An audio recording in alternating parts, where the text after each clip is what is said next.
Hi! Welcome back to mini vlog. యాక్చువల్‌గా మా హస్బెండ్‌కి ఫినాన్షియల్ ఇయర్ ఎండింగ్ అని చెప్పేసి లాంగ్ వీకెండ్ అయితే ఉందనమాట. పాపం దానితోడు ఆయనకి ఫీవర్ కూడా వచ్చింది. నాకేమో నెక్స్ట్ డే వచ్చేసి ఒక చిన్న ఇంటర్వ్యూ ఉంది. ఆ ఇంటర్వ్యూకెళ్దాము అని చెప్పి యాక్చువల్‌గా ఆయనని సిటీ వరకు డ్రాప్ చేయమని ఎందుకు అడగాలి అని చెప్పి నేను స్టేషన్ వరకు డ్రాప్ చేయండి నేనెళ్తాను అని చెప్పాను. సరే అని చెప్పి లాస్ట్ మినిట్‌లో ఆయన గూడా రెడీ అయిపోయి నాతో పాటు సిటీకొచ్చారనమాట. సిటీకొచ్చాక నా ఇంటర్వ్యూ అయిన తర్వాత నిన్నొక ప్లేస్‌కి తీసుకెళ్తాను అని జెప్పి నన్నైతే ఇక్కడికి తీసుకొచ్చారు. ఈ ప్లేస్ వచ్చేసి యాక్చువల్‌గా వాళ్ళ ఆఫీస్ సరౌండింగ్స్‌లో ఉంటుంది.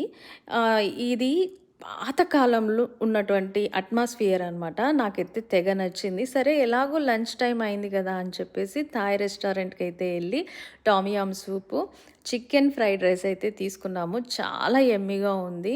బయట చల్లగా వర్షం అయితే పడుతుంది. మా హస్బెండ్ అయితే టామ్ యామ్ సూపు ఫుల్‌గా ఎంజాయ్ చేశారనమాట. ఇంకా లంచ్ చేసుకున్న తర్వాత నన్నైతే ఆ ఫ్యాక్టరీస్ లోపలికైతే తీసుకెళ్లారు. ఇవి పాతకాలం ఫ్యాక్టరీసు. ఎప్పుడో క్లోజ్ చేసినవి. కాకపోతే ఇక్కడ వీళ్ళంతా ఎలా యూజ్ చేస్తున్నారంటే లోపల కొన్ని షాప్స్, కొన్ని రెస్టారెంట్స్ అయితే రన్ చేస్తున్నారు. నాకైతే చాలా చాలా నచ్చింది. చూస్తున్నారు కదా! అప్పటి కాలంలో యూజ్ చేసినటువంటి కొన్ని బుక్స్, మ్యాగజైన్స్ మనం ఇక్కడ చూడొచ్చు. అప్పట్లో యూజ్ చేసిన ఇన్‌స్ట్రుమెంట్స్ ఇవన్నీ గూడా మనం చూడొచ్చనమాట. నిజంగా ఇంత పెద్ద ఫ్యాక్టరీ నేనైతే ఎప్పుడు చూడలేదు. నాకైతే బాగా నచ్చింది. మీరు కూడా ఒకవేళ సిటీలో రెడ్ ఫర్న్ కనుక వెళ్తే మీరు ఖచ్చితంగా ఈ ప్లేస్‌ని విజిట్ చేయండి. నేనైతే డిస్క్రిప్షన్‌లో నేను లొకేషన్ పింగ్ చేస్తాను. ఇలాంటి మంచి వీడియోస్ కోసం నా ఛానల్‌ని ప్లీజ్ లైక్ చేయండి, షేర్ చేయండి, సబ్స్క్రైబ్ చేయండి. మళ్ళీ మంచి వీడియోతో కలుద్దాం.